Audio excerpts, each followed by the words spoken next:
Boa tarde. Boa tarde. Boa tarde. É um prazer muito grande estar aqui com vocês nesta tarde maravilhosa, nessa cidade linda, bela. Eu vim de Goiás, eu sou de Anápolis, lá pertinho de Brasília. A vida toda, nasci ali, cresci, me casei, tive filhos naquela cidade. E quando a gente falava no Sul, a cidade referencial para nós lá é Porto Alegre. E então a gente tinha assim aquela coisa, né, que o Sul, tudo que se relaciona com gaúcho, com costumes, né, tradição, é Porto Alegre, é Rio Grande do Sul. E eu tenho uma filha única, né, de mulher, e 3 filhos homens.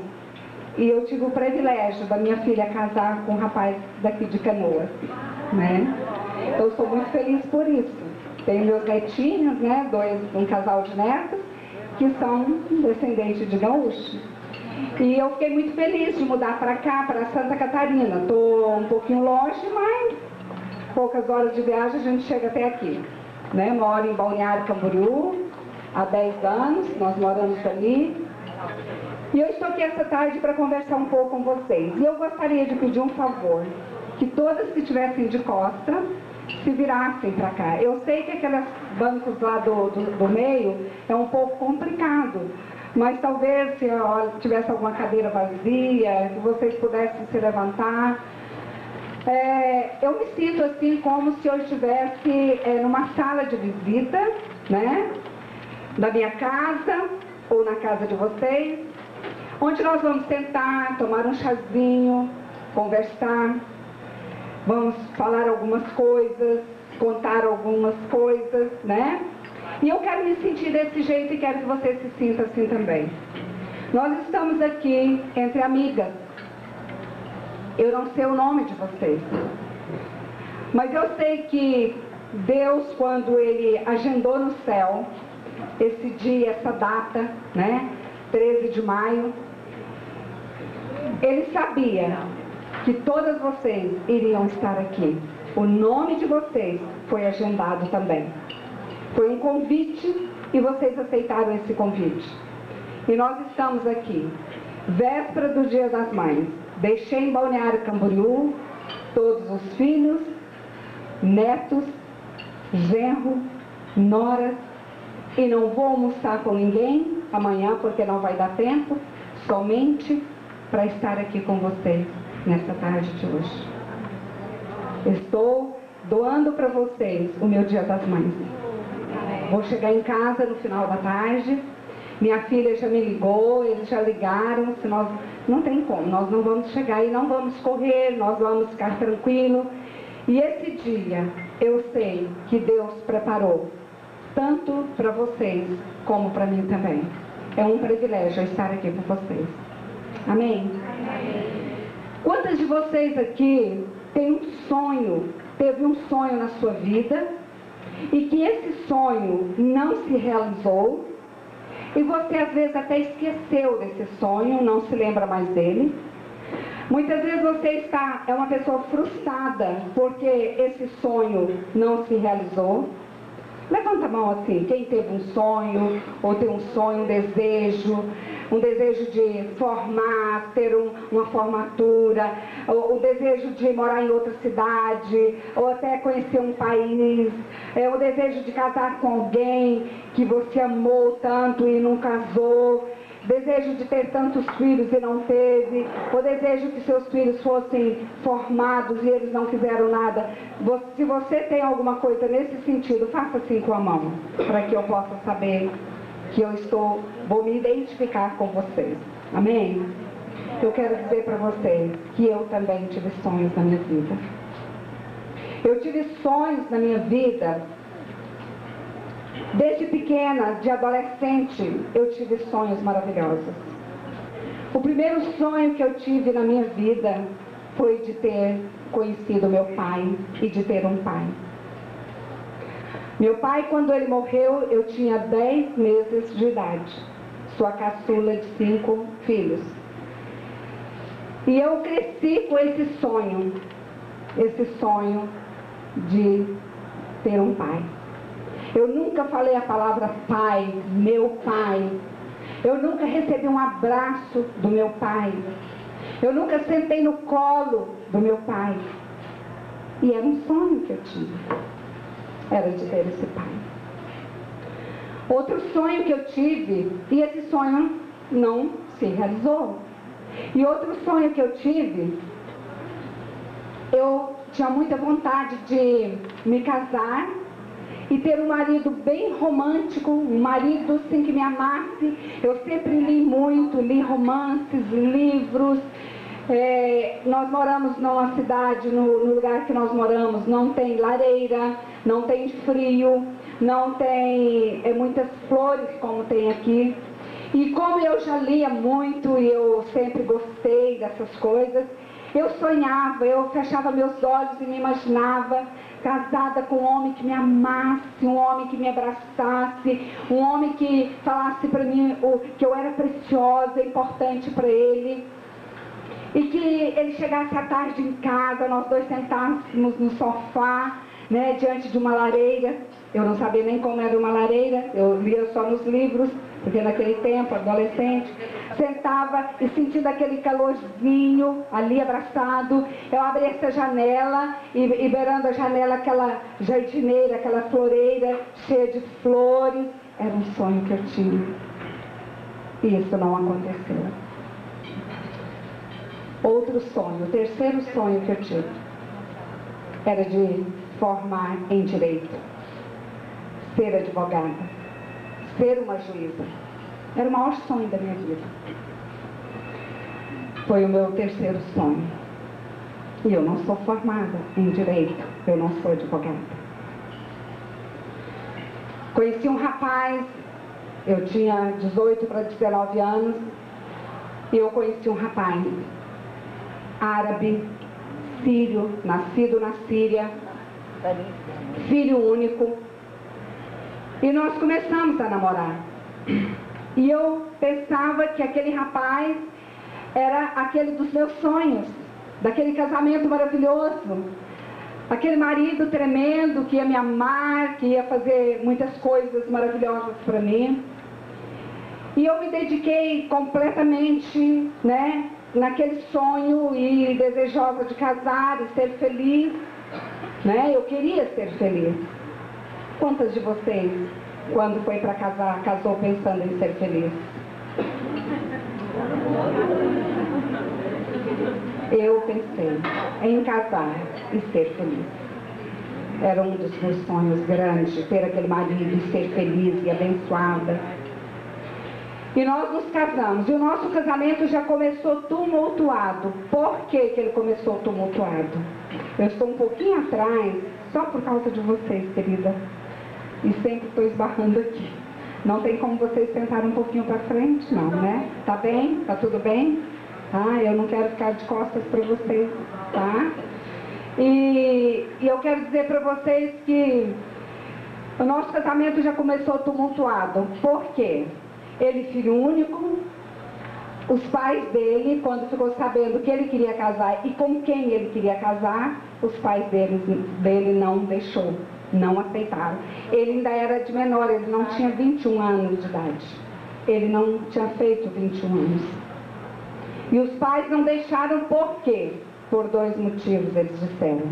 Primeiro, eu sou brasileira, eu era brasileira. Eu não queria que o filho casasse com uma brasileira. Segundo motivo, pobre. Eu era de família pobre. E ele não.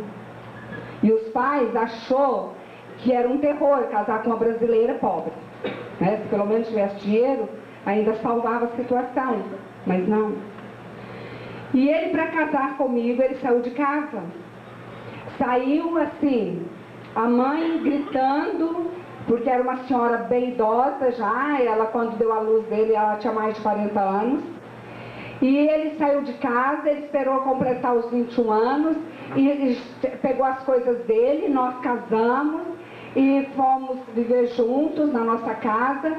Só que a nossa casa não tinha lareira, não tinha floreira, não tinha nada, porque era uma casinha bem simples, bem pequena, e ele perdeu todas as mordomias, o pai não deu nada, não quis ajudar, a minha família não quis também que eu casasse porque achou um absurdo eles não querer que ele casasse comigo, e nós fomos viver a nossa vida na maior, sim, das dificuldades, ele trabalhando. Isso, aí com 2 anos de casado, ele passou, surgiu a faculdade de Direito lá na nossa cidade, que eu não tinha ainda, e ele falou que queria fazer o curso de Direito, porque o sonho dele era fazer Medicina, mas como ele não tinha condições de fazer Medicina, porque tinha que sair até do estado naquela época para poder fazer Medicina. Hoje não, hoje tem as faculdades maravilhosas lá, universidade, tudo, mas naquele tempo não tinha. E ele não queria Direito, ele não gostava, mas queria fazer um curso superior. E eu disse para ele que eu queria fazer Direito. Ele falou, eu faço e depois você faz. Quer dizer, era o meu sonho e não o sonho dele. Mas ele foi fazer o curso de Direito. Os primeiros tempos de casado, ele foi daqueles maridos que chegava em casa, ele chegava revoltado, porque perdeu tudo. A nossa casa, o nosso barracão, meado, onde nós morávamos, era todinha, as 3 peças, que era um quarto, uma cozinha, uma sala, do tamanho do quarto dele na casa dele. Então, eu creio que ele era muito revoltado com isso. Perdeu tudo, perdeu mordomias, dinheiro, posição, perdeu aquele quarto maravilhoso para ir viver com uma menina pobre, num barraco pequeno, sem móveis, sem nada, porque ele não teve condições de comprar. E ele chegava tão revoltado em casa. O primeiro dia nosso, que foi de casado, dentro daquela casa, que eu fiz almoço esperando ele chegar, ele chegou, ele não quis almoçar. Ele começou a beber. E ele foi bebendo, bebendo, bebendo e não almoçou. E daí para frente, as coisas só foram acontecendo cada vez pior, só piorando, só piorando. Quando surgiu a faculdade de Direito, que ele falou que ia fazer o curso, que ele queria se formar em Direito, não porque ele gostasse, mas porque ele queria um curso superior. E como as nossas dificuldades aumentaram muito mais. Porque então ele precisava de ir para a faculdade, nós não tínhamos carro, precisava de pagar a faculdade, e eu comecei a trabalhar para ajudá-lo. Eu comecei a trabalhar com decoração. E comecei a trabalhar, e trabalhando, e ajudando, e fazendo uma coisa, e fazendo outra, e os filhos foram nascendo, nasceu o primeiro. Depois, com 1 ano e 5 meses, 6 meses, nasceu a segunda filha, e depois nasceu o terceiro, e depois nasceu o quarto, e ele se formou em Direito, e a nossa vida era um caos. Aquele sonho de um marido que me amasse, que me abraçasse, que fosse... Ele era grosseiro, estúpido, bruto, ele chegava em casa bêbado, ele quebrava tudo, egoísta, um egoísmo doentio, porque na casa dele tudo era dele, tudo era feito para ele, todas as coisas, todas as atenções eram para ele, e aquele egoísmo, algo doentio, aquilo foi com ele. Foi com ele. E ali, o que acontecia? Ele queria que tudo dentro da casa fosse do jeito dele, do jeito que ele gostasse, que ele gostava.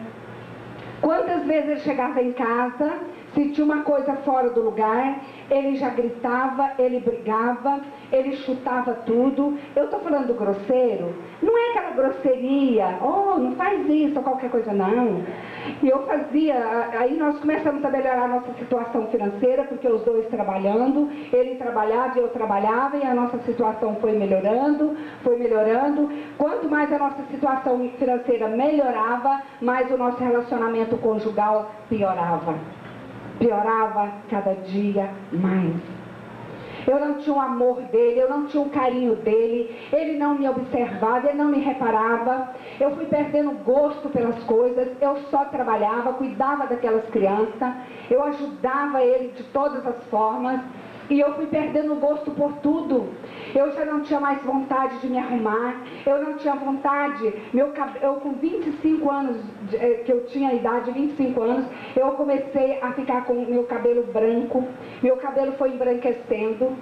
Eu não tinha, assim, prazer, eu não tinha alegria. Porque eu sabia como ele saía de casa de manhã, e eu nunca ficava sabendo como ele ia chegar no final da tarde. Mas eu estava sempre preparada para o que desse no final da tarde. Quantas vezes ele chegava em casa bêbado, quebrava tudo dentro de casa. Se eu fazia almoço, ele chegava, se ele não gostasse de uma determinada comida, ele xingava, saía chutando, batendo as portas e ia embora. Voltava para o trabalho.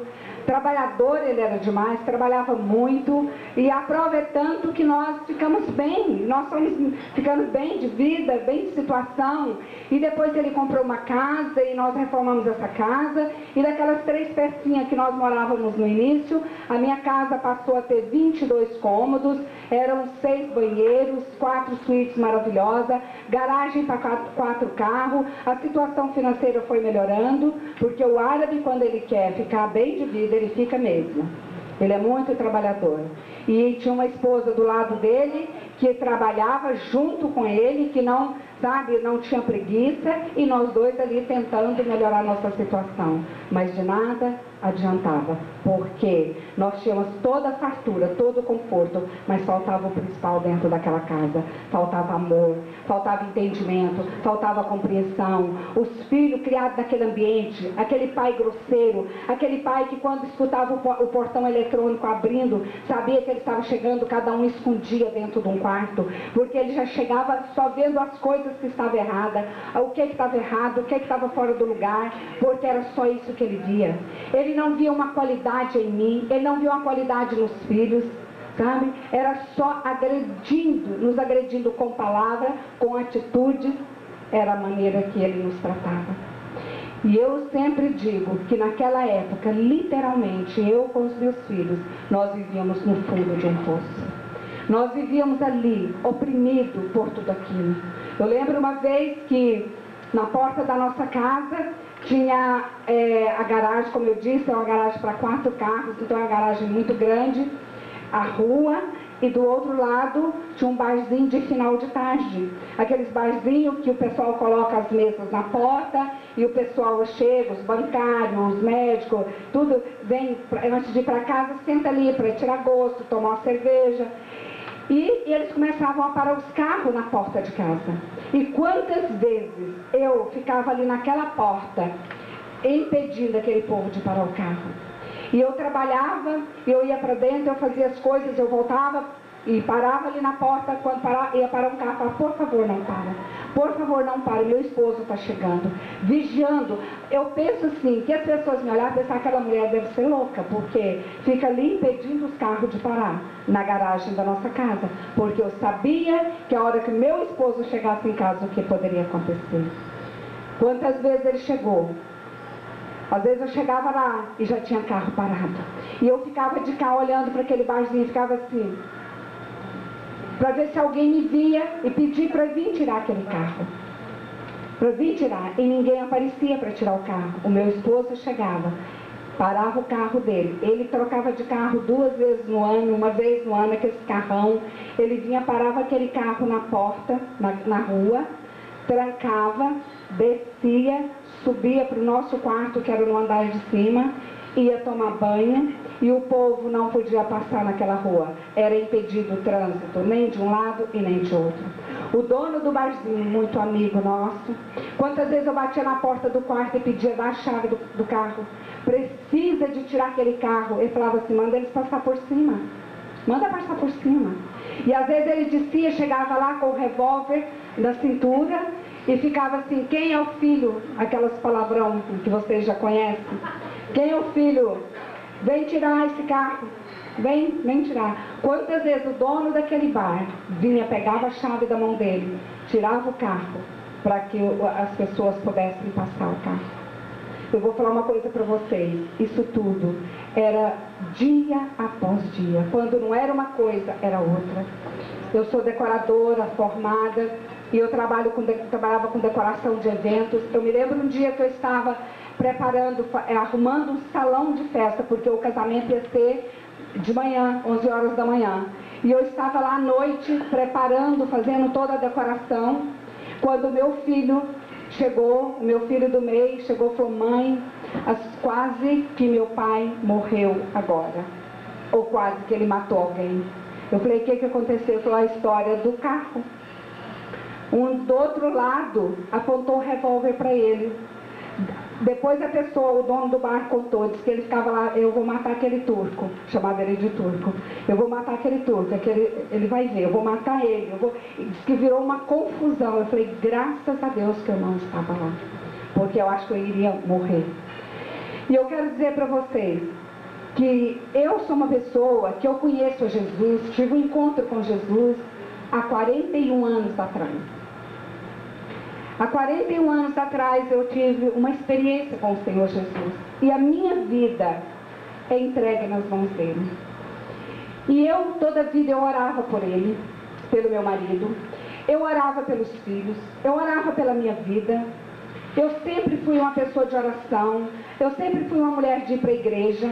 Eu sempre fui uma mulher de buscar a presença de Deus. E por que acontecia tudo isso comigo? E a minha vida era desse jeito. Criei meus filhos, aquelas 4 crianças, dentro de uma igreja. Levava essas crianças para a igreja. Orava junto com aquelas crianças. Falava do amor de Deus com aquelas crianças. E a nossa vida era um verdadeiro inferno. Quantas vezes esse meu marido tentou me matar? Eu lembro de uma vez, era uma terça-feira, eu fiz o jantar, coloquei na mesa e chamei os meus filhos para ir à igreja. E quando nós estávamos saindo, ele estava chegando. Eu disse para ele que o jantar estava na mesa, estava servido. Quando nós entramos no carro, nós ouvimos barulhos tremendos lá dentro. E eu fui para descer, e meu filho, que estava no volante, ele disse assim: mãe, não vai, vamos para a igreja. E nós fomos para a igreja. Chegamos lá, chegamos um pouco cedo, a igreja estava fechada. E quando nós saímos da porta da igreja, paramos na porta de uma casa de uma pessoa amiga, e nós paramos ali, e essa pessoa veio conversar conosco. E nós escutamos o barulho de um carro cantando pneu, em alta velocidade. E aquele carro virou em alta velocidade e parou do meu lado. E quem era? O meu marido. Ele saiu atrás de nós. Ele saiu e foi na igreja. Chegou na igreja, a igreja estava fechada. E ele virou a esquina. Quando ele virou, ele deu com o carro nosso. E ele parou. Eu não lembro das palavras que ele me disse. Eu só lembro que ele estava sem camisa e ele gritava tanto. As únicas palavras que eu me lembro que ele disse foi assim: você vai me pagar quando chegar em casa, sua desgraçada. Foi a única palavra. Dentre todos os palavrões que ele disse, foi só essa que eu me lembro. E aquela pessoa que estava conversando conosco falou assim: eu aconselho vocês voltar para casa. Não fica na igreja não, volta para casa. E nós voltamos. Quando nós paramos lá na porta de casa, que o portão abriu, eu comecei a sentir cheiro vindo de dentro lá de casa. Porque na nossa casa, na sala de jantar, tinha um balcão com conservas de pepino, de batatinha, de cebola. O árabe gosta disso, azeitona, tinha aquelas conservas. E eu comecei a sentir aquele cheiro forte vindo de dentro. E nós entramos. Eu, com o meu filho do meio, com a minha filha e com o filho caçula. E quando nós começamos a entrar, e aquele cheiro forte que nós chegamos, a nossa sala de jantar, e depois tinha uma varanda e um pátio bem pequeno, assim, não muito grande, onde tinha uma churrasqueira e tudo. Que nós chegamos ali, nós não entendemos nada. Porque as paredes estavam escorrendo de coisas, porque ele quebrou, jogou tudo nas paredes, quebrando. O que tinha de cacos, de coisas, quebrar, aquelas panelas de comida, a comida toda, estava tudo que vocês possam imaginar que tinha na cozinha, naquela sala de jantar, estava tudo jogado.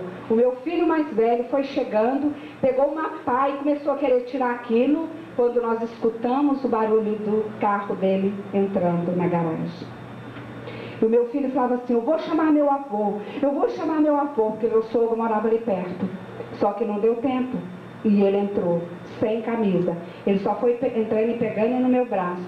Ele falou que eu ia pagar quando eu chegasse em casa. E ele foi me arrastando e me empurrando, e os filhos gritando, solta minha mãe. E ele me jogou dentro de uma sala, que nós chamamos assim, depois da sala de jantar, e fechou a porta, me jogou no sofá. E os filhos gritavam e batiam na porta, solta minha mãe, solta minha mãe. E ele abria, ele dava chute, ele mandava a mão, ele puxava o cabelo e fechava a porta novamente e tirou o revólver. E falava para mim, abre sua boca agora, eu quero te encher a boca de bala. E eu calada, ele falava, fala, eu quero te matar agora, eu quero que você fale. E eu calada. E ele gritava tanto, os filhos gritavam, ele abria a porta, ele batia nos filhos, ele voltava para trás. Depois de muito tempo, eu não sei quanto tempo, eu acho que ele cansou, ele sentou-se encostado na parede, ele mandava a cabeça na parede, e eu pensava, ele vai arrebentar a cabeça agora, ele vai arrebentar. E eu dizia para ele, eu falava assim, olha, eu tentando falar, quando eu vi que ele sentou e ficou daquele jeito, eu falava assim, Deus, ele falava, não fala em Deus, não fala. Você não tem Deus, não fala em Deus. E eu ficava calada. E eu tentava falar novamente, e aquilo passou muito tempo, foi acalmando, acalmando e passou. Essa foi uma das vezes que ele tentou me matar. Outra vez ele tentou me matar com uma alavanca de pedreiro, desse tamanho, uma ponte aguda, 1,20 m de cor. E ele pegou essa alavanca para enfiar em mim. Isso era sempre. No carro, quantas vezes ele pegava a porta do meu lado para destrancar, para me jogar do carro para fora. O desejo dele era me matar, era acabar com a minha vida. Existia algo assim nele, em mim, na nossa casa, que era um verdadeiro, eu creio, um verdadeiro inferno. Porque nós não tínhamos paz, nós não tínhamos alegria, nós tínhamos conforto, nós tínhamos fartura, nós tínhamos tudo do bom e do melhor. Os nossos filhos começaram a fazer faculdade. A minha filha mais velha é biomédica, começou a fazer faculdade em Goiânia, que é a capital, 40 quilômetros de Anápolis, a cidade onde nós morávamos. Nós tínhamos apartamento no centro da cidade. O nosso terceiro filho fazendo cursinho para medicina. Os nossos filhos tinha assim, tudo do bom e do melhor, calçado, roupa de marca, era tudo assim. Nós tínhamos muito conforto, muita fartura, porque o árabe ele é muito farturento, ele gosta de ver o povo bem alimentado, casa boa, então ele era desse jeito. Mas nós não tínhamos paz, nós não tínhamos alegria, nós não tínhamos nada. Era uma vida que era um verdadeiro caos. Eu me via naquele fundo de poço, sabe? Triste, angustiada, infeliz. E eu quero resumir para vocês, não vou me estender mais, mas eu quero dizer para vocês, a minha vida com esse marido desse jeito durou 23 anos. Foram 23 anos que nós não tínhamos paz, que nós não tínhamos alegria. Eu não sabia o quanto ele ganhava, ele não me dava dinheiro. Eu trabalhava com decoração, me formei em decoradora, montei uma loja de decoração pequena e foi crescendo essa loja, e eu trabalhando. Eu tinha vontade de ter um carro, tinha vontade de dirigir, aprendi a dirigir. Essa semana mesmo eu estava olhando minha carteira antiga, tem 30 anos que eu tirei a carteira. Fazia 17 anos que eu tinha tirado a carteira, eu nunca tinha dirigido. Ele tinha condições de me dar carro, ele nunca me deu um carro, ele nunca deixou eu tocar no carro dele, ele nunca deixou, tudo na casa era dele, é meu. Ele falava minha casa, meu carro, meu isso. Então eu era nada para ele, eu era nada, um zero à esquerda, eu era para ele. E aquela vida infeliz. 23 anos, eu orando, indo para a igreja, falando com Jesus, junto com os meus filhos, durante 23 anos, eu com aquela vida infeliz daquele jeito. Não tinha paz, não tinha alegria, tomei nojo dele, eu não deixava ele me tocar mais. Relacionamento sexual nosso era um caos, era um caos. Ele chegava bêbado, andando de 4, subia as escadas de 4. Ele entrava para dentro do banheiro, ele fazia coisas ali fora do vaso, que eu não preciso de explicar para vocês aqui. Coisas terríveis. Não tomava banho, porque de tão bêbado, e deitava, e ainda queria ter relacionamento comigo. Eu não deixava ele tocar em mim. Eu tinha nojo. Eu tomei nojo dele. Ele fedia, ele tinha um mau cheiro. Ele podia até tomar banho, que aquele mau cheiro não saía dele. Ele tinha aquele mau cheiro. Nós não tínhamos vida sexual. Nós não tínhamos nada, eu e ele. Nada. Os filhos tomaram raiva dele. Os filhos falavam, esse cara, mãe, por que a senhora não larga desse cara? Mãe, a senhora não precisa desse cara. Era assim que os filhos falavam.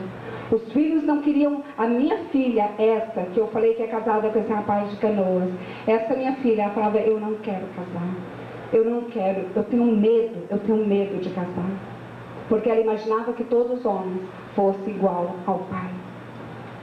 Ele chamava os filhos assoviando. Ele punha os 2 dedos na boca e assoviava. Tratava igual uns cachorrinhos. Os filhos estavam lá fora brincando, né, adolescente, tudo. Ele assoviava, tinha que todo mundo entrar para dentro. Tinha hora de entrar. Se eles demorassem um pouquinho lá fora, ele trancava tudo e não queria deixar os filhos entrar. Nós tínhamos uma vida, sabe, desgastada, acabada. Se ele ia fechar uma cortina, e as cortinas tudo era eu que fazia, porque eu tinha loja de decoração, e ele ia fechar as cortinas, se o rodízio emperrava um pouquinho, ele só puxava assim, arrancava com trilho, arrancava com tudo, e embolava assim e jogava muito longe. Eu lembro uma vez que ele entrou para tomar banho, e o box do nosso banheiro, eu não sei o que aconteceu, quando eu escutei, foi um barulho tenebroso. Eu não sei o que ali aconteceu naquele box, que ele arrebentou o box do banheiro inteirinho e saiu arrancando aqueles pedaços do box e jogando tudo fora. Nós tínhamos uma central telefônica na nossa casa, porque a casa tinha 6 ramais de telefone. Nós tínhamos 3 linhas de telefone, porque era muito grande a casa. E a central ficava na sala de jantar, tinha um barzinho e ficava ali naquela sala de jantar.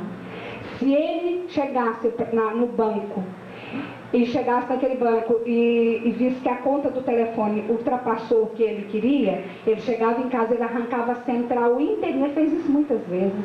Ele arrancava aquela central de telefone, ele jogava longe aquilo, com aqueles fios, arrancava, ficava 3, 4, 5 dias daquele tudo desmontado. Aí depois ele vinha, mandava arrumar e arrumava tudo novamente. Eu quero falar para vocês, minha querida, foram 23 anos. 23 anos, literalmente, nós no inferno. Eu e meus filhos. Eu me lembro um dia, o nosso 3º filho ia prestar vestibular para medicina. Isso foi em fevereiro de 89. E o nosso 3º filho ia prestar vestibular de medicina em Goiânia. E a nossa filha estava de férias. Ela estava em casa. Então, no domingo, eu e o meu esposo fomos com esse nosso 3º filho para Goiânia para ele prestar a primeira prova de vestibular. E ele prestou a primeira prova de vestibular. Quando terminou, nós almoçamos juntos, nós 3, eu e meu esposo e nosso filho. E quando foi no final da tarde, meu esposo voltou para Anápolis, que é a nossa cidade, 40 quilômetros, né, de Goiânia, que é a capital de Goiás. E ele voltou para casa. E eu fiquei lá em Goiânia com o nosso filho, porque ele ia prestar vestibular na segunda-feira, na terça e na quarta. Só que na segunda-feira de manhã, eu quero que vocês ouçam bem o que eu vou dizer para vocês aqui agora. Na segunda-feira de manhã, nós acordamos, meu filho foi para a faculdade e eu fiquei no apartamento. E comecei a dar uma arrumada, colocando algumas coisas no lugar. E de repente algo começou a acontecer comigo. Eu comecei a me lembrar do meu marido. Mas eu comecei a me lembrar dele de uma maneira diferente. Eu comecei a sentir saudades dele. E eu comecei a lembrar de coisas boas que ele fazia. Eu comecei a lembrar que ele era um marido provedor. Ele colocava tudo dentro de casa. Ele nunca deixou nós passarmos falta de nada. Os filhos estudavam em faculdade particular, sustentava aqueles filhos na capital ali, estudando, pagando tudo, com empregada cuidando deles. E eu comecei a me lembrar de todas as qualidades dele, e eu não via um defeito, eu não me lembrava de nenhum dos defeitos. E eu comecei a pensar que eu estava ficando perturbada, mentalmente perturbada. Liguei a televisão, pus o som da televisão bem alto, para que eu não pudesse ouvir os meus pensamentos. Mas nada acontecia, porque eu continuava pensando. Eu peguei, desliguei a televisão, pus, naquele tempo não tinha CD, era fita, cassete. Eu coloquei no aparelhinho de som, pus o som bem alto, mas aqueles pensamentos vinham. E eu comecei a sentir saudades dele, eu comecei a sentir vontade de abraçá-lo, de beijá-lo, de falar para ele que eu amava. E quanto mais eu pensava que eu estava ficando louca.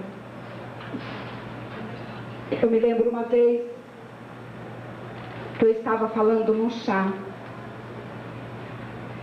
e contei esse detalhe que eu vou contar para vocês. Eu me lembro que naquele dia, lá em Goiânia, quando eu peguei o telefone e liguei para o meu marido. E quando eu liguei para ele, que ele atendeu, eu disse para ele: estou com saudades de você. Ele falou: eu também. Eu falei assim: eu quero dizer para você que eu te amo e quero te pedir perdão. Ele não respondeu. Eu falei: você está ouvindo? Ele falou: sim. Eu falei: eu te amo e me perdoa. Me perdoa, por favor, me perdoa. Ele falou: mas o que aconteceu, Zuleide? Eu falei: só quero que você me perdoe. Ele falou: te perdoo. Eu me lembro que um dia eu estava contando esse testemunho. Era um sábado como hoje. E no domingo, uma pessoa me ligou e falou assim: eu estava naquele chá e ouvi a senhora falando que pediu perdão para o seu marido. Eu ouvi bem? Eu falei: sim. Ela falou: perdão de quê, criatura de Deus? Se era ele que fazia tantas coisas. Mas perdão. E naquele momento eu sabia porque eu estava pedindo perdão. Porque naquele momento Deus me trouxe a revelação de tudo na minha vida. Eu estava pedindo perdão por nunca ter sido a esposa que eu deveria ser. Eu estava pedindo perdão por todo o tempo que eu falei mal dele e desnudei ele diante das pessoas. Porque na Bíblia é a palavra de Deus. E na Bíblia fala que a mulher sábia, ela edifica a sua casa, ela constrói. E a tola, com as suas mãos, destrói. Eu sabia disso, mas eu não cumpria. Na Bíblia fala que nós não podemos falar mal de ninguém, nem para Deus. E eu falava mal do meu marido para todas as pessoas. As minhas amigas tinham pena de mim, tinham muita dó de mim, a minha família. Eles tinham muita dó de mim, porque eu contava tudo que meu marido fazia comigo. E as pessoas falavam: Zuleide, você não merece. É um absurdo ele fazer isso com você. E eu falava. Quando nós estávamos em reuniões, eu era a primeira a chegar na frente das pessoas e contar tudo que o meu marido fazia. E naquela manhã de segunda-feira, Deus me mostrou que eu, durante esses 23 anos, não conquistei nada de bom para mim, porque eu era a única culpada. Não era meu marido, porque ele não conhecia Jesus, mas eu conhecia.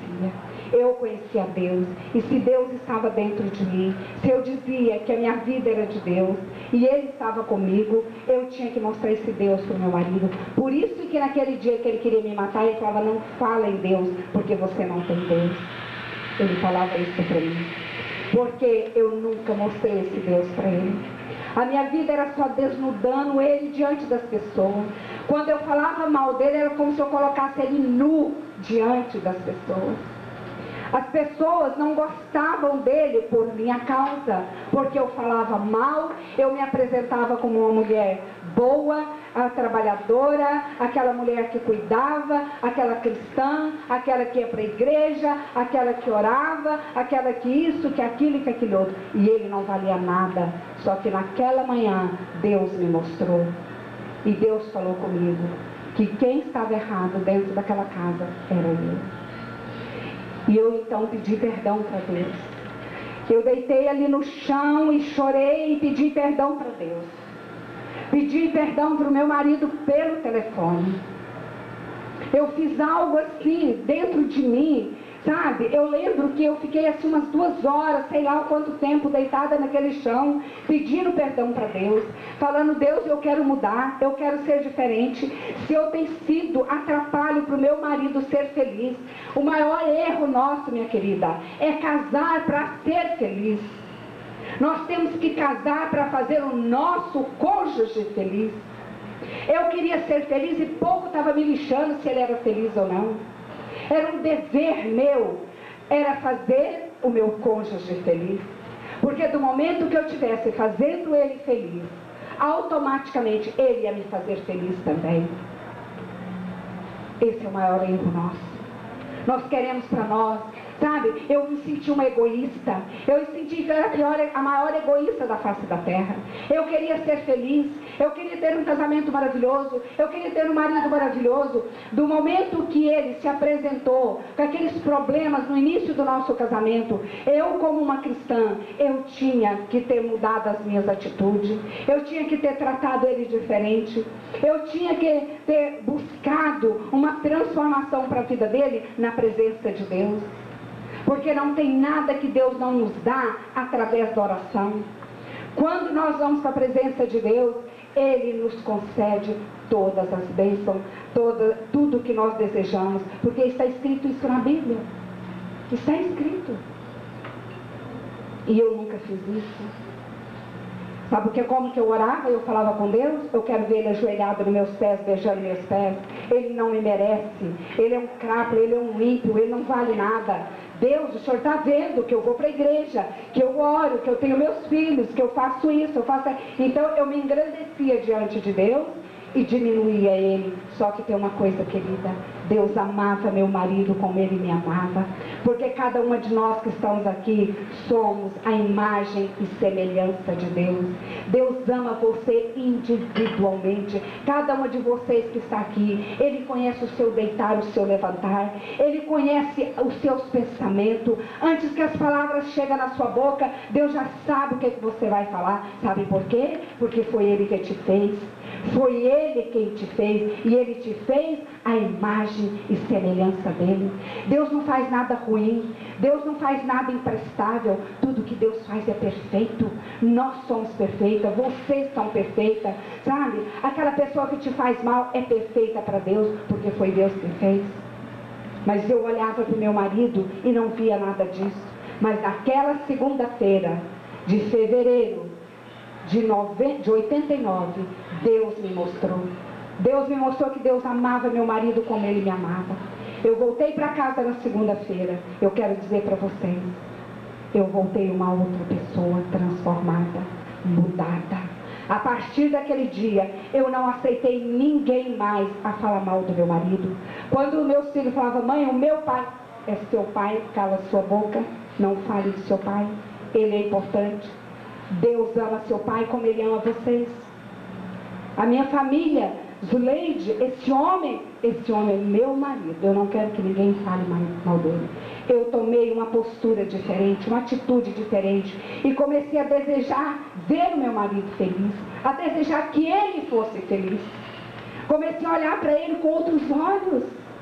E eu me lembro que ele chegava, ele não transformou da noite para o dia. Eu cheguei em casa e ele estava transformado, não.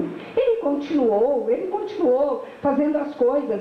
Ele passou 12 anos sem almoçar em casa. Ele saía às 5, 5 e meia da manhã e só voltava a altas horas da noite. Ele não ia almoçar em casa. E aquele tempo, ele não ia almoçar em casa. Só que quando ele chegava bêbado, que ele deitava, ao invés de virar as costas para ele, eu abraçava ele, eu beijava ele, ele bêbado, dormindo. Eu dizia para ele, baixinho no ouvido dele, eu te amo, e Jesus te ama mais do que eu, porque foi Ele que te fez, foi Deus que te fez. Quantas vezes eu ajoelhava beirando a cama, eu acariciava ele, ia passando a mão sobre ele, dizendo para ele o quanto ele era importante para mim, o quanto ele era importante para Deus. Eu falava, Deus, faça com que ele seja feliz. Eu quero que ele seja feliz. E a minha oração mudou, a minha luta mudou, a minha maneira de ser mudou, o meu jeito de ser mudou. E Deus foi trabalhando na vida dele através do amor. Duas coisas que andam junto, queridas, é o amor e o perdão. Se você diz que ama e não perdoa, é mentira, você não ama. Porque quando nós amamos, nós perdoamos. E nós não temos que chegar na pessoa e falar assim, eu te perdoo. Eu nunca cheguei nele e falei para ele, eu te perdoo por tudo que você fez. Não, me perdoa. Porque se você é do jeito que você é, eu sou a culpada. Eu sou a culpada. Eu quero que você me perdoe. E as coisas foram se mudando e transformando na minha vida, na nossa casa. Quando foi em junho de 92, em 1992, eu hospedei na minha casa uma pessoa, um homem de Deus, que era daqui de Porto Alegre. O nome dele é pastor Alberto Aleva. Esse homem eu hospedei na minha casa, e a esposa dele. Eu não o conhecia. Nos pediram, porque eu tinha um apartamento em cima, um quarto, uma suíte, com uma sala, e eu hospedava, mesmo meu marido sendo do jeito que era, eu hospedava pessoas na minha casa que iam falar na Donep, jantar da Donep, chás da Donep. E esse homem, Alberto Aleva, ele foi para falar para uns homens da Donep, essa associação que nós estamos aqui. E a esposa dele ia falar para um chá de mulheres. E eu hospedei ele na minha casa. E naquele dia, o meu marido teve um encontro com Jesus através daquele homem. Naquele dia, em junho de 92. E o que aconteceu na minha casa? As coisas começaram a mudar. Naquela época, o nosso filho do meio tinha sido internado com overdose e meu marido não sabia. Os nossos filhos, homens, tinham afastado dos caminhos do Senhor por causa do testemunho ruim dentro da nossa casa. Eles não queriam mais nada, eles se revoltaram e todos afastaram dos caminhos de Deus. E foram para as drogas, para a prostituição, fazendo coisas erradas. E o nosso terceiro filho foi internado com overdose. E meu marido levou ele no hospital, ele não sabia. Ele foi saber 3 anos depois, que aquele dia ele tinha internado o filho com overdose. Ele dizia que se eu soubesse que o filho mexia com drogas, que ele mataria. Então, ele não sabia. E eu quero dizer para vocês, que depois daquele dia, o meu marido começou a mudar. E ele foi se transformando de uma tal forma tão maravilhosa. Eu lembro que ele acordava de manhã, depois que ele teve esse encontro com Jesus. Ele ia trabalhar e ele ligava para mim, eu ligava para ele e falava assim, bem, tem um dinheiro aqui no criado mudo, aqui do lado da minha cama. Para que esse dinheiro? É para pagar alguma coisa? Ele falava, é para você. Para mim? É para você. Tudo bem, obrigado. No outro dia, olha o dinheiro ali. Eu ligava, mas é para você, mas você deixou ontem, eu nem gastei. Então, deposita, faz alguma coisa.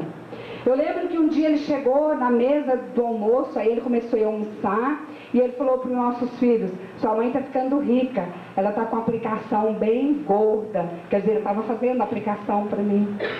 Depois de 17 anos que eu tinha tirado carteira e nunca tinha dirigido, um dia ele me chamou para me mostrar algo, que eu cheguei na garagem, estava lá o carro que ele comprou para mim. E eu tive que entrar na autoescola novamente, porque eu não sabia mais dirigir. Eu tive que entrar novamente na autoescola. Outro dia ele chegou lá em casa com os papéis para mim assinar. Eu comecei a ficar assustada. Eu lembro que eu liguei para minha irmã em Brasília, contei para ela, ela falou: Zuleide, ele está com a vida dele transformada. Ele entregou a vida para Jesus, ele se transformou. Zuleide, isso é bênção de Deus, agradece a Deus. Eu falei: mas eu estou com medo, eu estou assustada. Uma vida inteira sofrendo, passando dificuldades. Eu estou com medo. E naquele dia levou aqueles papéis para me assinar. Quando eu peguei aqueles papéis para assinar, eram as contas dele do banco, 3 bancos que ele tinha conta. Ele me colocando como titular das contas dele no banco. Todos os talões de cheque vinham com o meu nome no talão. E depois daqui vinha o nome dele. E eu fui percebendo o quanto aquele homem foi sendo transformado e foi sendo mudado. E eu quero dizer para vocês, minha querida, eu comecei a entender algo, que aqueles meus sonhos que eu falei no início, que foram todos engavetados, que eu achei que eles tinham apodrecido e estava até com mau cheiro, eu percebi que aqueles sonhos estavam todos tomando vida e tomando forma. Eu tinha um sonho de ter um pai. E eu entendi que eu tenho o melhor pai do mundo. Que eu tenho o Senhor meu Deus, que é o meu pai. Aquele que não dorme, aquele que cuida de mim. Aquele que me carrega no colo, que enxuga as minhas lágrimas. Aquele que me laça com laços de amor. Aquele que me faz viver hoje, com 63 anos de idade, os meus sonhos de adolescente. Eu tenho um pai maravilhoso.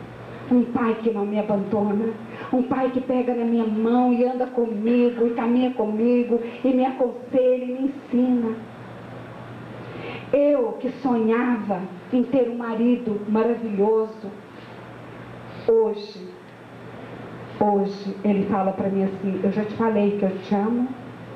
Eu acordo à noite com ele me beijando, me abraçando, me beijando, sabe? Ajoelhado, beirando a minha cama, passando a mão em mim, orando por mim nas madrugadas. Tudo que ele vê de lindo, de bonito, ele quer me dar. Eu até comecei a ter um complexo comigo, que eu sou bonita, de tanto que ele fala que eu sou bonita, eu fico mais complexada. Meu Deus, eu me sinto até, sabe? Toda roupa que eu ponho, ele acha bonito, tudo meu pé, e olha, e fala, e elogia. Hoje eu tenho aquele marido que eu queria sentar na beirada, na frente da lareira, sabe? Eu tenho esse marido que anda comigo. Eu queria ser o quê? Uma advogada. Hoje, eu e meu esposo somos conselheiros de casais. O ano passado nós ficamos um mês nos Estados Unidos, fazendo encontro de casais, seminários de casais. Já fomos para lá várias vezes, fazendo trabalho com casais. Hoje nós aconselhamos casais. Nós temos um ministério só com casais, trabalhando. Hoje eu me considero uma grande advogada. Eu não separo o casamento, mas eu uno o casamento. Eu faço um trabalho para o Senhor Deus, de advogada e de juíza extraordinário. A minha vida hoje e do meu esposo é trabalhar para ver os lares transformados, os casamentos restaurados, pessoas que vêm nos aconselhar conosco com a vida completamente detonada, o casamento acabado, pessoas que já não dormem junto há 8 anos. E eles vêm se aconselhar conosco e de repente eles estão em uma perfeita lua de mel, começando tudo do zero. Hoje, todos os meus sonhos foram resgatados. Eu gostaria que nesse momento você fechasse os seus olhos. E eu quero que você apresente seus sonhos diante do Senhor. Aquele sonho que já está engavetado há muito tempo. Aquele sonho que você pensa ele não existe mais e não tem como ele existir. Eu quero que você pense nesse sonho. Eu vou estar orando por vocês. Mas eu quero que antes de eu orar com vocês com os olhos fechados, eu quero que todos, por favor, para que ninguém fique constrangido. Eu quero fazer uma pergunta para você, querida, antes de eu orar com você. Sabe? Você gostaria de convidar aquele Jesus que um dia entrou na vida do meu marido e transformou? Você gostaria de convidá-lo para entrar no seu coração nesta tarde? Se você gostaria, você levanta a sua mão, aonde você está. Amém, amém, amém, amém, querido, amém, amém, amém. Ele te ama. Esse Jesus ama vocês. Amém, querido. Eu vou estar orando por vocês. Mas eu gostaria que vocês abrissem os olhos um pouquinho e olhassem aqui. Eu quero apresentar para vocês uma pessoa. Uma pessoa que me fez viver no inferno 23 anos. E hoje me faz viver um pedacinho do céu aqui na terra. O meu esposo, eu quero apresentar para vocês. Amém? Vocês poderiam dar uma salva de palmas para Jesus?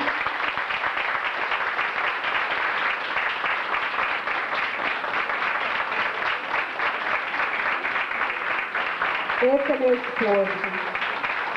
Aquele que anulou os meus sonhos de adolescente. Por causa dele, eu nunca sentei na frente de uma lareira. Por causa dele, eu não formei em direito. Por causa dele, eu perdi os melhores anos da minha vida. Mas o meu Deus, o Deus do meu marido, aquele Deus que nos ama, Ele restaurou tudo. Ele tirou da gaveta todos os sonhos apodrecidos e deu vida, ressuscitou tudo. E hoje eu tenho 63 anos de idade e eu vivo o sonho de adolescente. Hoje nós andamos de mão dadas. Hoje nós conversamos, somos amigos. Hoje nós dois ajoelhamos, oramos juntos. Nós dormimos juntos. Estamos num quarto de hotel que é a cama de solteiro. Mas nós dois dormimos na mesma cama. Aí, abraçadinhos. Amém. Eu quero que ele fale algo para vocês. A cama cabe os dois, viu? Quer dizer, o que a Zuleide falou aqui é uma pequena fatia de um grande bolo. Foram muitos anos que eu agi de uma maneira totalmente errada diante de Deus e diante da sociedade. Eu era uma pessoa muito temida, que eu brigava com todo mundo, era muito exigente, andava sempre armado, achava que um revólver resolvia qualquer situação, podia resolver qualquer problema. Quantas vezes puxei revólver para tirar gente dentro do carro para me dar satisfação? Por que ele me ultrapassou correndo na rua? Eu falava para ele: você acha que a rua é sua? A rua me pertence também, eu pago imposto, você não tem o direito de passar desse jeito. Isso para vocês verem o quanto o homem cai, o quanto o homem perde a sua dignidade, perde o respeito por tudo. Por quê? Por não conhecer a Deus. Eu não sei como é que está a sua situação, a situação da tua família, não sei como seu marido é, como são seus filhos. Mas eu sei como eu fui. Eu sei como eu agi. A Zuleide não contou, mas um dia eu peguei uma bereta 6,35 e coloquei assim no ouvido do meu filho caçula, com a bala na agulha. E o filho mais velho chegou na hora e tirou. Esse era o homem que eu era, a pessoa que eu era. Porque eu não conhecia a Deus. Eu andava de acordo com os padrões do mundo. Atrás de bebida, atrás de mulheres, atrás de brigas, de mentiras, de enganos. Por quê? Eu não conhecia esse Deus maravilhoso. Eu estava sentado ali, e aquele senhor lá atrás me falou assim: você acredita que Deus pode mudar tudo? Eu falei para ele: acredito. Eu sou essa pessoa. Eu sou testemunha viva disso. Deus muda. Sim, Deus pode mudar qualquer situação. O nosso Deus é o Deus do impossível. Não existe nada que Ele não possa fazer. Nada. Não vá pensar você que o problema que você está enfrentando hoje é tão grande que não tem mais solução. Eu te digo, a solução é tão barata, que não te custa nem um centavo. Talvez você tenha gastado muito dinheiro para tentar resolver um probleminha. E nós temos um Deus que resolve tudo por nada, simplesmente pelo compromisso que você tem com Ele, de convidá-lo a fazer parte da tua vida, de convidar esse Jesus maravilhoso, que pode todas as coisas, o qual Deus deu autoridade no céu, na terra, debaixo da terra. Esse Deus maravilhoso, Ele está aqui no nosso meio, que a palavra de Deus diz, onde estiverem 2 ou mais, eu estarei no meio deles. E esse Jesus maravilhoso está aqui hoje, está aqui no nosso meio. E vocês não vieram aqui por acaso, porque a Rosana convidou, ou sua amiga convidou, ou você veio aqui por causa de um chá da tarde. Não, você está aqui porque Deus permitiu que você tivesse essa tarde aqui, porque Deus tem uma bênção muito grande para a tua vida.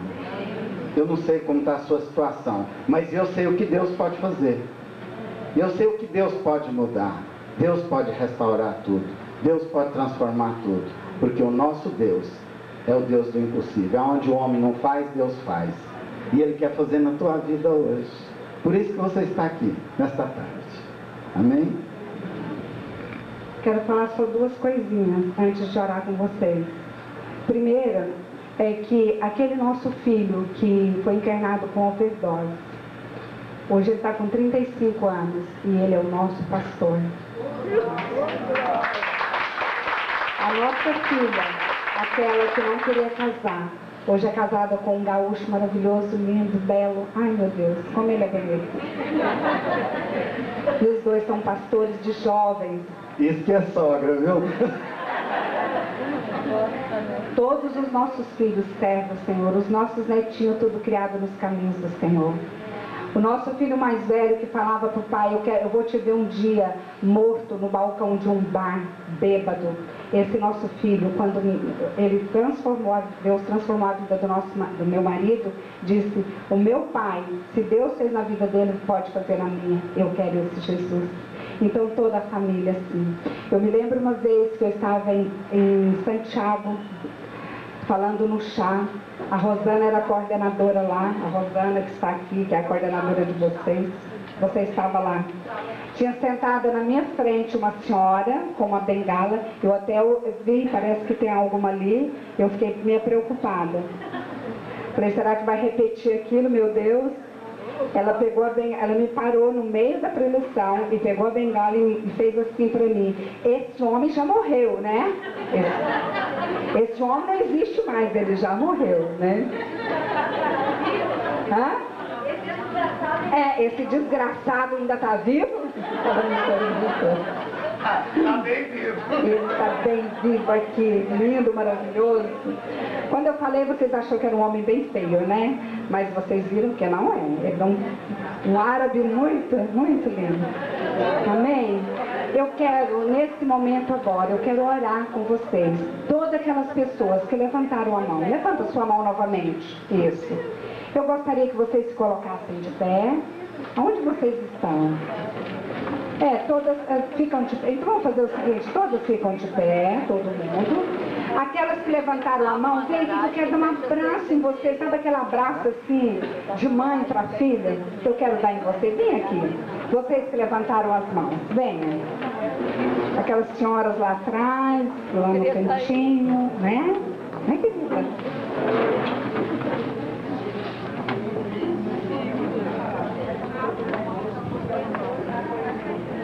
Se alguém que estiver trabalhando aqui quiser fazer essa decisão, convidar Jesus para entrar no seu coração, fica à vontade, porque esse Jesus pode. Aleluia! Esse Jesus pode, esse muda as circunstâncias. Eu gostaria que vocês fechassem seus olhos, que estão aqui na frente. Eu vou dizer uma coisa para você, esse passo que você deu hoje é muito importante. Talvez você vai sair daqui da mesma forma, atravessar esse shopping, pegar seu carro e ir para casa da mesma forma que você chegou. Só que sua vida, a partir desse momento, é outra. Porque no mundo espiritual, muita coisa já mudou. E vai continuar mudando. E só vai melhorar. Porque as angústias, as tristezas, as decepções de hoje em diante vão acabar. Se você crer verdadeiramente que esse Deus pode transformar tudo, porque Ele pode, e é o único que pode. Amém? Gostaria que você fechasse seus olhos, vamos orar. Eu queria que você repetisse uma oração comigo. É uma breve oração. Repete comigo. Senhor Jesus, eu quero te agradecer pela oportunidade que o Senhor está me dando nesta tarde para transformar a minha vida. Senhor Jesus, eu quero te convidar que a partir de hoje o Senhor tome conta de mim. Que a partir de hoje que o Senhor seja verdadeiramente o meu Salvador e o meu Senhor. Eu entrego minha vida nas tuas mãos, sabendo e crendo que a partir de hoje eu terei uma nova vida, uma vida de paz, de alegria, porque eu sei que neste momento o Senhor estará enchendo o meu coração de paz, essa paz que o mundo não dá, que o Senhor dá de graça. E eu te peço, escreve o meu nome no livro da vida, para que eu possa ter vida eterna contigo. Amém? Amém. A Zuleide vai orar agora por vocês. Senhor nosso Deus, em nome de Jesus Cristo de Nazaré, Pai, que as bênçãos do Senhor sejam derramadas sobre cada uma dessas vidas. Deus, que essas mulheres, ao sair daqui, elas sintam, Senhor, que algo diferente aconteceu em suas vidas. A partir de hoje, elas tenham certeza que todas as lágrimas delas vão ser enxugadas pelo Senhor. Que o Senhor vai estar com ela todos os dias da vida dela. Abençoa seus negócios, abençoa sua família, abençoa filhos, marido, abençoa a vida financeira. Senhor, traga saúde, traga paz. Unge essas mulheres hoje com o óleo da paz, com o óleo da alegria, Pai. Senhor, transbordante, e que elas possam verdadeiramente, ó Deus, ter uma vida voltada para o Senhor, ó Pai. Senhor, eu quero te agradecer por cada mulher que está aqui neste recinto, por cada homem, por cada jovem, por esse pessoal que trabalha aqui, Senhor nosso Deus, nesse restaurante. Deus, derrama sobre eles a bênção do Senhor, a bênção, Senhor, da prosperidade, que tudo que eles tocarem a mão seja próspero e abençoado pelo Senhor, ó Pai. Onde eles colocarem a planta dos pés, Deus, seja terra santa e abençoada pelo Senhor.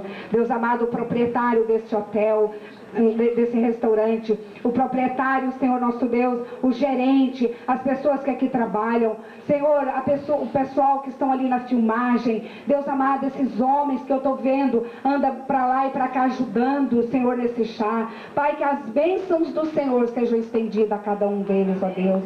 Senhor, que ninguém saia daqui deste lugar da mesma maneira que aqui chegou, mas saiam daqui transformado, mudado pela doce e maravilhosa presença do Espírito Santo do Senhor. Amém. Que Deus abençoe a cada um de vocês, Rosana. Que Deus possa estar com vocês, querida. Muito obrigada pela paciência de me ouvirem, tá? Que Deus abençoe.